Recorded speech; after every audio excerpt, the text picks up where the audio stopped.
আসসালামু আলাইকুম। তো আজকে একটা কথা না বললেই নয়, সব থেকে খুব খুব খুব আমার খারাপ লাগছে, যেটা হচ্ছে মাইনুস স্যার আমাদের সাথে রয়েছে, আমার সহকর্মী।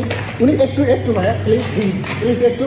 তো একটা জিনিস দেখতে পাচ্ছেন, ওর সাথে আমি এতদিন ধরে কাজ করি, ওনার প্রতি আমার বিশ্বাস ছিল উনি চুলটা যেন আমিও রাখছি উনিও রাখবে। আজকে সকালে হঠাৎ করে এসে অফিসে দিকে ওনার চুল নেই। তো চুল আপনি কেন ছোট করলেন এবং দাড়ি সাইজ করছেন কেন, এই নিয়ে আপনার জবাবদিহিতা করতে হবে। কেন করছেন, আপনি কেন এই কাজটা করলেন, আজকে একটু অবশ্যই ঘটনাটা বলি। একটু বলেন। আমার কিন্তু প্রচন্ড পরিমাণে খারাপ লাগছে। ঘটনা শুরু হয়েছে গত শুক্রবার। আমি জুমার নামাজের পর বাসা থেকে বের হয়ে গেছি মূলত দাড়িমারি শেভ করতে, অ্যান্ড আমার যে বড় চুল ছিল সেই বড় চুল সাইজ করতে এখানে আসেন আরিফ ভাই। আমি নাপিতরে বলছি যে মিস্টার নাপিত আপনি, আমি নামিত্রে বলছি আমার চুল বড় থাকবে, আমার ড্যান্ডা করে হচ্ছে।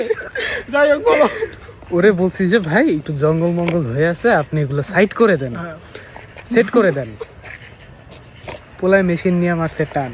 আচ্ছা, আমার মাথায় হাত, মানে সিরিয়াসলি একটা বান্দর আছে যে মাথায় চুল গায়ে ঘুরে। ছাইরা দিলা, ওরা কিছু করলা না এত দিনের ভাই। পুরো 25 সাল 6 মাস ধরে তুমি চুলটা বড় করছো। ওর বয়স আমার থেকে একটু কম, হ্যাঁ, এই জন্য আমি আর কিছু বলি নাই। মানে হয় না। দাড়িটাও ঠিক মতো কাটে নাই। তাই এটা আমি এক্সপেক্ট করছিলাম যে বাসায় গিয়ে ধুমসে ব্যাশিং খাবো। আমার ভাই ধুমসে মানে আমার ছাপড়ি মাপড়ি এগুলোকে ফাড়ায় লাইছে। আরে দেখেন আরিফ ভাই এখনো হাসতেছে। ভাই আমি একাই হয়ে গেলাম অফিসে, ও আমার সহকর্মী ছিল অফিসে, আমি সাপোর্ট পাইছিলাম যে আমরা দুজনে সেম চুল রাখছি, সেম কাজ করি। ও আমার সহকর্মী, শুট একসাথে করি, এডিট একসাথে করি অফিসে।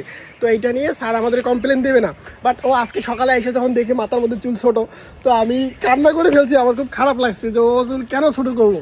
তো আপনারা শুনলেন এটা বিস্তারিত। ভাই আমার 2025 সাল পুরাটা নষ্ট। মানে আজকে 20 তারিখ, রাইট? 20 তারিখ আমার পুরা ডিসেম্বর মাস তো না, পুরা 25 সালটাই পুরা বাস। মানে I am ruined man, I am ruined.